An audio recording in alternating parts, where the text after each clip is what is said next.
بسم اللہ الرحمن الرحیم۔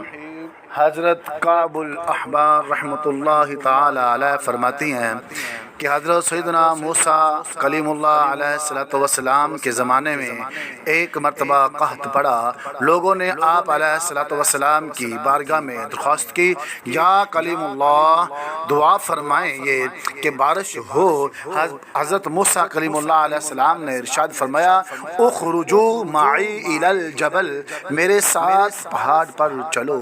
سب لوگ ساتھ چل پڑے تو آپ نے اعلان فرمایا، لا یتبعنی رجل اصاب ذنبا، میرے ساتھ کوئی ایسا شخص نہ آئے جس نے کوئی گناہ کیا ہو۔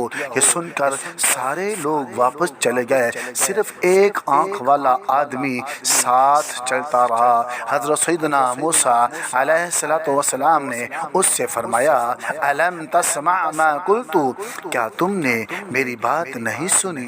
اس نے عرض کی، سنی ہے۔ تو موسیٰ علیہ السلام نے پوچھا، کیا تم بالکل بے گناہ ہو؟ اس نے عرض کی، یا کلیم اللہ مجھے اپنا اور کوئی جرم تو یاد نہیں، البتہ ایک بات کا تذکرہ کرتا ہوں، اگر وہ گناہ ہے تو میں بھی واپس چلا جاتا ہوں۔ فرمایا، ما ہوا، وہ کیا ہے؟ عرض کی، اس شخص نے، ایک دن میں نے گزرگاہ پر کسی کی قیام گاہ میں کسی کے گھر میں ایک آنکھ سے جھانکا تو کوئی کھڑا تھا۔ کسی کے گھر میں اس طرح جھانکنے کا مجھے بہت قلق یعنی صدمہ ہوا۔ میں خوف خدا سے لرز اٹھا، مجھ پر ندامت غالب آئی اور جس آنکھ سے جھانکا تھا اس کو نکال کر پھینک دیا، اپنی آنکھ کو ضائع کر دیا۔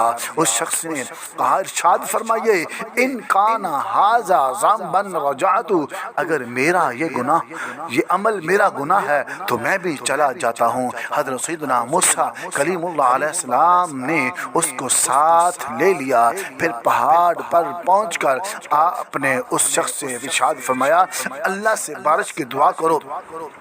اس شخص نے یوں اللہ کی بارگاہ میں دعا کی، یا قدوس، یا قدوس، تیرا خزانہ کبھی ختم نہیں ہوتا اور بخل تیری صفت نہیں، اپنے فضل و کرم سے ہم پر پانی برسا دے۔ فوراً بارش شروع ہو گئی اور حضرت موسیٰ، سیدنا موسیٰ کلیم اللہ علیہ السلام اور وہ شخص بھیگتے ہوئے پہاڑ سے واپس تشریف لائے۔ اللہ عز و جل کی ان پر رحمت ہو اور ان کے صدقے ہماری بے حساب مغفرت ہو۔